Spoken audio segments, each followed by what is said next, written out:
এবার আমাদের গন্তব্য বদরের দিকে। আবওয়া থেকে বদরের দূরত্ব প্রায় 100 কিলোমিটার। রাস্তার দুধারে ঊষর মরুভূমি, তারও পরে পাহাড়। মরুভূমি আর পাহাড়ের বিচিত্র রূপ দেখতে দেখতে বদর চলে আসি। দূর থেকে দেখা যাচ্ছে ঐতিহাসিক আরিস মসজিদের মিনার। আস্তে আস্তে আমাদের গাড়ি প্রবেশ করে বদর শহরের ভেতর। একসময় এই বদর ছিল একটি বাণিজ্য কেন্দ্রের নাম। তখনকার দিনে এখানে পানির প্রাচুর্য ছিল বলে স্থানটির গুরুত্ব ছিল অনেক বেশি। এখন বদর সবুজে শ্যামলে একাকার একটি জনপদের নাম। অসংখ্য খেজুর গাছের শ্যামল ছায়ায় বদরের আকর্ষণকে আরও বাড়িয়ে দিয়েছে। আজকে বদর আধুনিক সৌদি আরবের একটি ছোট এবং সুন্দর ঐতিহাসিক শহর। সম্মানিত দর্শক, আমরা এই মুহূর্তে দাঁড়িয়ে আছি ইসলামের সবচেয়ে প্রথম যুদ্ধের ঐতিহাসিক জায়গা, যেটা হচ্ছে বদরের যুদ্ধ। যে যুদ্ধ সংগঠিত হয়েছিল দ্বিতীয় হিজরির রমাদান মাসের 17 রমাদান। প্রিয় নবী সাল্লাল্লাহু আলাইহি সাল্লাম মদিনা থেকে প্রায় 150 কিলোমিটার দূরে এই বদর প্রান্তরে এসে মাত্র 309 থেকে 314, সর্বসাকুল্যে 313 জন সাহাবায়ে কেরামদেরকে নিয়ে এই যুদ্ধ সংগঠিত হয়েছিল। মুশরিক সৈন্য সংখ্যা ছিল প্রায় 1000 জন সুসজ্জিত সৈন্য। এর মধ্যে মুশরিকদের মধ্যে আবু জাহেল, আবু লাহাব, উতবা, সাইবা তারাও এই যুদ্ধে অংশগ্রহণ করেছিলেন। মুসলমানদের সংখ্যা কম, কিন্তু এই যুদ্ধের পটভূমি হলো প্রিয় নবী সাল্লাল্লাহু আলাইহি সাল্লাম যখন মদিনায় অবস্থান করছিলেন। তারা হিজরতে নবী করিম সাল্লাম যখন নিরাপদে মদিনায় পৌঁছলেন, মক্কার কাফেররা সেটা মেনে নিতে পারছিল না যে দিন দিন মুসলমানদের সংখ্যা বেড়েই যাবে। মুসলমানদের সংখ্যা বেড়ে যাওয়ার আগেই মুসলমানদেরকে দুনিয়া থেকে বিতাড়িত করতে হবে।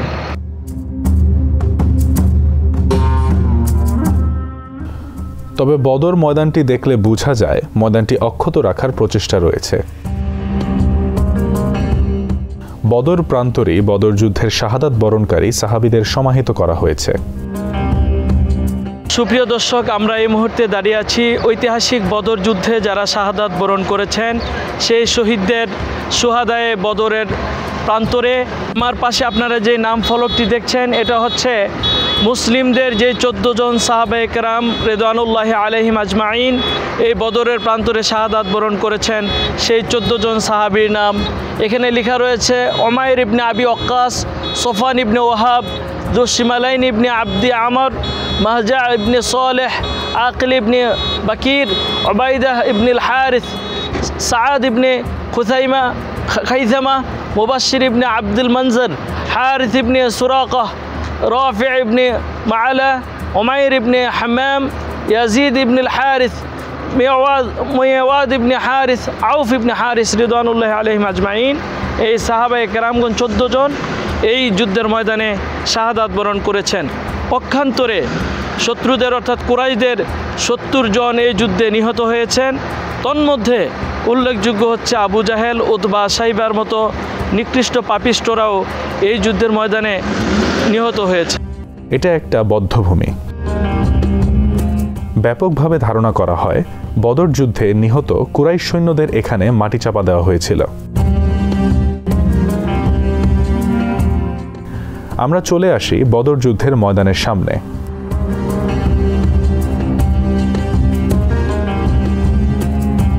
সৌদি সরকার ময়দানটিকে চারিদিক থেকে দেয়াল দিয়ে ঘিরে রেখেছে।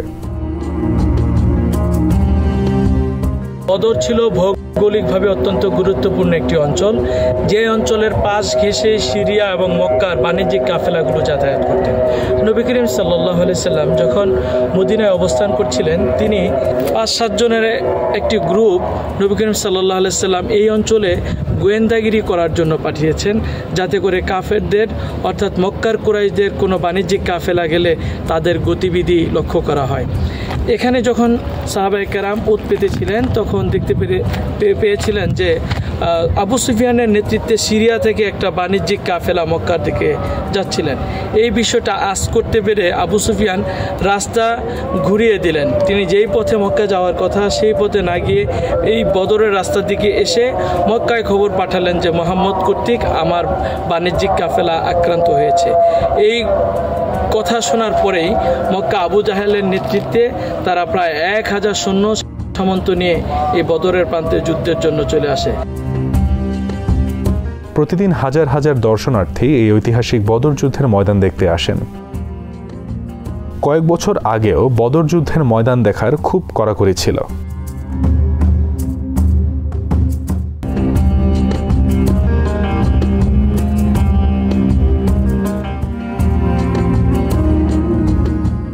তারপর সোজা চলে গেলাম ঐতিহাসিক আরিস মসজিদ দেখতে।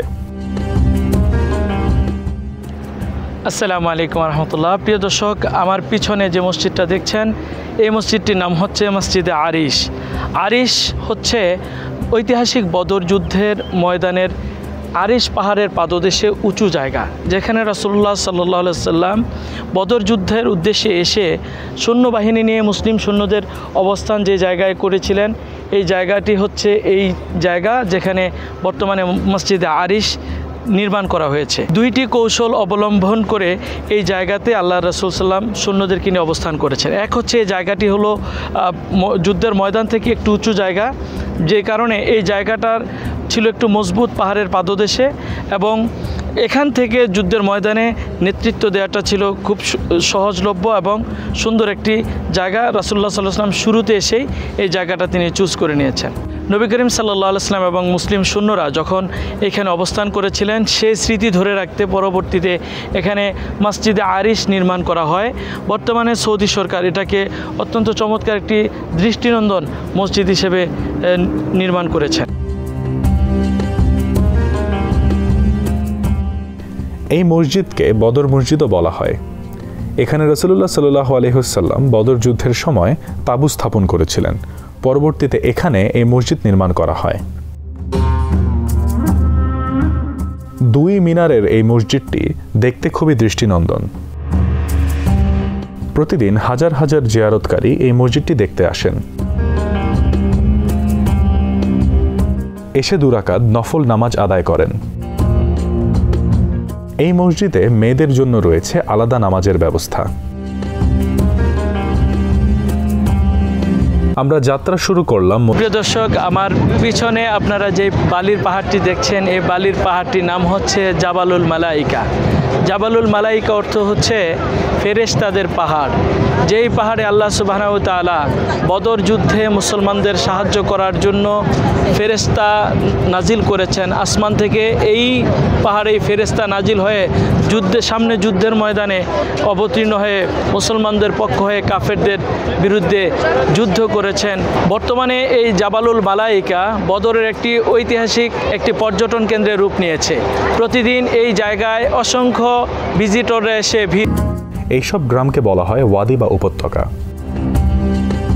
এইসব গ্রামগুলোকে মরুদ্যানের সাথে তুলনা করা যেতে পারে। এক সময় এইসব উপত্যকায় বসবাস করত আরব বেদুইনরা, আরবিতে স্থানীয়ভাবে যাদেরকে বলে বেদু। সেই বেদুরা এখনও এইসব গ্রামে বসবাস করে। তবে তাদের জীবনযাত্রা এসেছে বিস্তর পরিবর্তন। চলনে বলনে লেগেছে আধুনিকতার ছোঁয়া।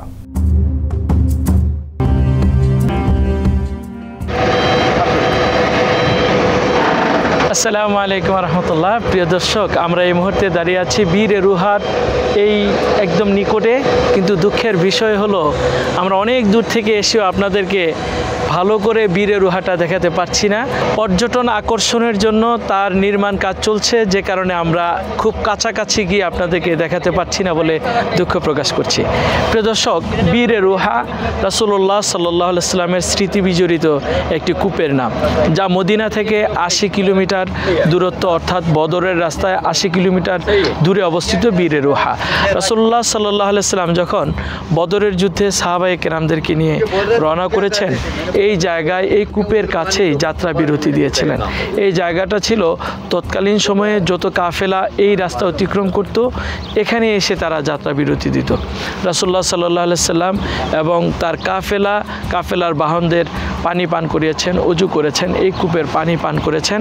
এর পাশে রাসূলুল্লাহ সাল্লাল্লাহু আলাইহি ওয়াসাল্লাম সালাত আদায় করেছেন, যার স্মৃতি বহন করে রয়েছে বীর রুহার পাশে একটি দৃষ্টিনন্দন মসজিদ। সেটারও নির্মাণ কাজ চলছে, সংস্কার কাজ চলছে।